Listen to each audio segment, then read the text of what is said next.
मित्रांनो, बिग बॉसच्या घरामध्ये एंट्री झालेली आहे वाईल्ड कार्डची. संग्राम चौघुले याचं ते असं नाव आहे आणि याने घरामध्ये जाताच निकीशी घेतलेला आहे पंगा. त्या पंग्याचा एक प्रोमो लॉन्च झालेला आहे आणि तो प्रोमो काय आहे हे पाहूया आपण एका छोट्याशा क्लिपमध्ये. चला तर मग.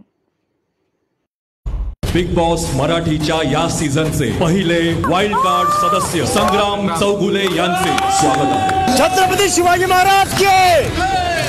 सकाळपासून नटतीये बिग बॉस वाईल्ड कार्ड साठी. तू मॅक्सिमम आतावरून जी पॉवर दाखवलीस ती वीक माणसाने दाखवलीस. तुला भेटेल फुल ऑन. आज रात्री 9 वाजता कलर्स मराठीवर. या जादुई विहिरीत असे काही सदस्य पडतील जे सदस्य अपात्र आहे. निकीला सांगेल मला पाण्यात जायचंय. मेडिकल कंडिशन मुळे पाण्यात उतरू शकत नाही. बिग बॉस मी ढकलणार आहे ना. तुम्ही मला सांगूच नाही शकत. आज रात्री 9 वाजता कलर्स मराठीवर. नाही निघाला माझ्या आधी. हा तर माझं नाव बदल.